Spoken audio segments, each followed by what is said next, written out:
You became an entrepreneur to make money. And don't forget, you became an entrepreneur to have a life. This is the Savvy Podcast, helping entrepreneurs connect with the vision that's bigger than themselves. Learn how to stop trading in your wife or husband and kids for your success. Get ready to have your beliefs about traditional leadership methods challenged and learn how to enjoy massive productivity gains and in less time than you can believe. This is the Savvy Podcast.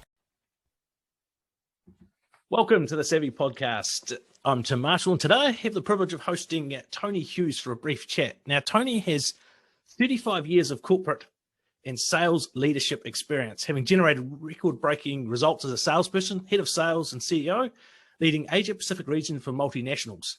He is a best-selling author, consultant, trainer, and keynote speaker, so he's just the type of people we love to speak to on here. Tony is a co-founder and sales innovation director at Sales IQ Global, and he serves on advisory boards and has been published by the American Management Association. Tony has also taught sales for Sydney University, University of New South Wales, and within the MBA program at the University of Technology, Sydney. So welcome, Tony. You're also a blogger, as we well and truly know, a very popular one. So welcome along. Thanks, Tim. Really excited about having the conversation today. Beautiful.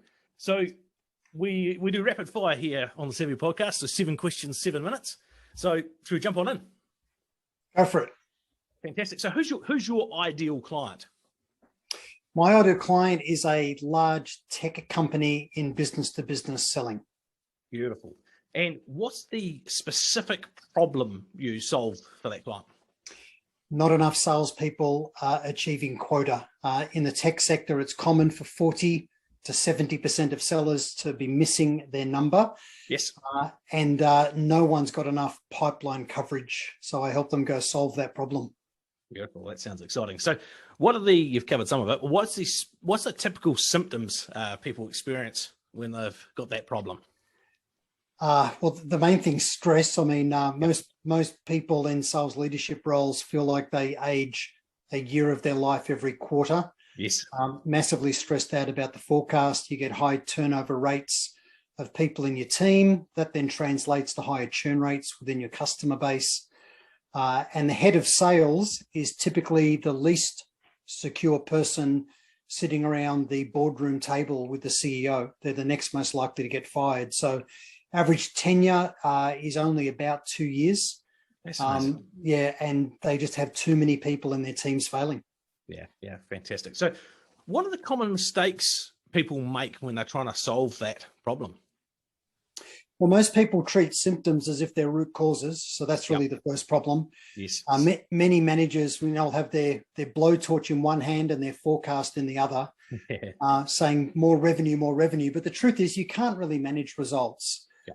All you can do is manage the activities that go into achieving goals or objectives that you have in the sales process. Yeah. So the thing that every organization needs to think about, and I'll keep this one as brief as I can, but the whole world is not a prospect.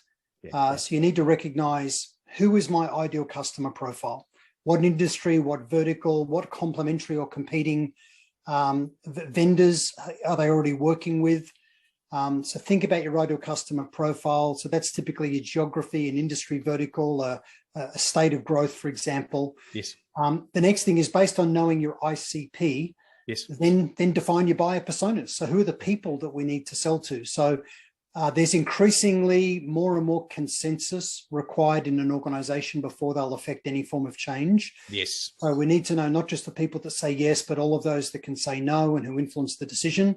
Yes. Know their buyer persona, how they're measured in their role, and how we can help them drive improved results. And based on that, the third thing then, so based, your buyer personas, third thing is build the right conversation narratives.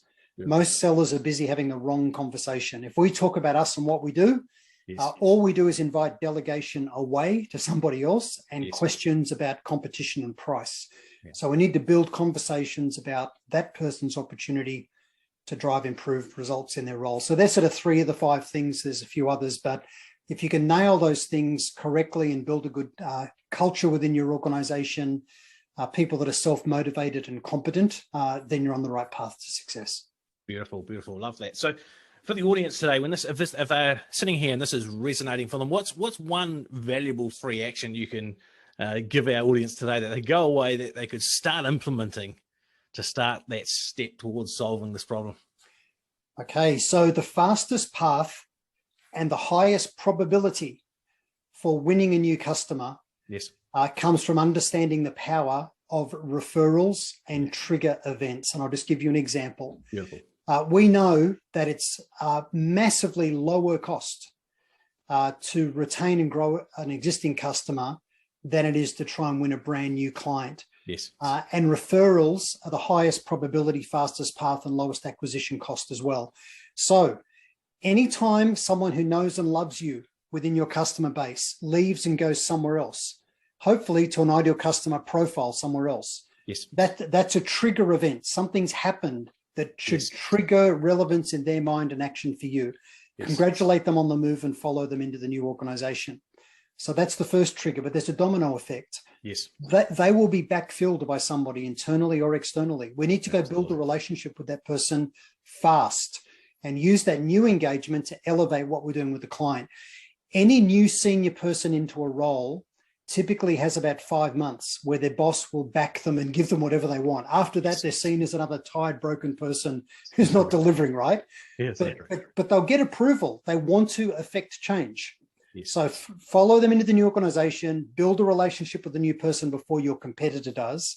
Yes. And then as you build that relationship and deliver, ask about where they came from. There's the third domino effect. So now we've got, in essence, we've got a referral and trigger event into a new customer. Yes. We're going to elevate and cross-sell and upsell in our existing client with a new person.